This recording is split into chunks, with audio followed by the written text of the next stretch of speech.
હું ચોલિયાણાનો ખેડૂત ડાયાભાઈ ભોજાભાઈ ધોકિયા કુંભાર.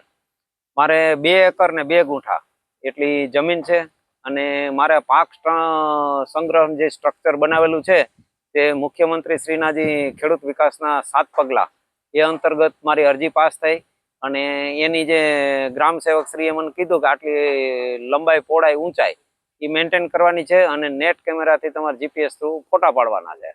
અને આ રીતે અમે 2-2.5 મહિનામાં કામ કર્યું. મારું 2,45,000 જેવો મારો ખર્ચ થયો અને મને એ બધી ફાઇલ મેનેજ કરી, ફોટા ડોક્યુમેન્ટ બધું મેન્ટેન કરીને ફાઇલ ગ્રામ સેવક શ્રીને સાહેબ વિધિન મારું કામ 2 મહિના ચાલ્યું અને સરકારશ્રીએ મને બીજા 20-21 દિવસની અંદર તો મને પૈસા 1 લાખ રૂપિયાની સહાય મને મારા ખાતામાં એટ એ ટાઈમ મને નાખી દીધી. ને એનાથી મને છે ને મારો જે લીલો સૂકો માલ ખાતર એ બધું મારો સંગ્રહ થાય.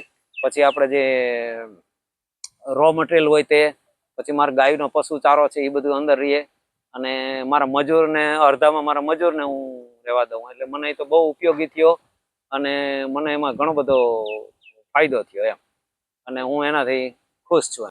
અને આ કમોસમી કોઈ વાવાઝોડું, વરસાદ એવી કંઈ આગાહી આવે અને કુદરતી પ્રકોપ કોઈ પણ, તો અમે ચારોની મારો અંદર હોય એટલે મારે પીસ ઓફ માઇન્ડ, મને કોઈ જાતની મારે ટેન્શન હોય નહીં અને મારું બધું સેફ હોય એમ. મારે બીજી માલ સામાન વસ્તુ બધી હોય ઘણી બધી, એ બધી અંદર રહી જાય તો મારે કોઈ પણ જાતનું નુકસાન ન થાય એમ. એટલે ગવર્મેન્ટને થેન્ક યુ કે મને એટલો બધો સપોર્ટ કર્યો એમ.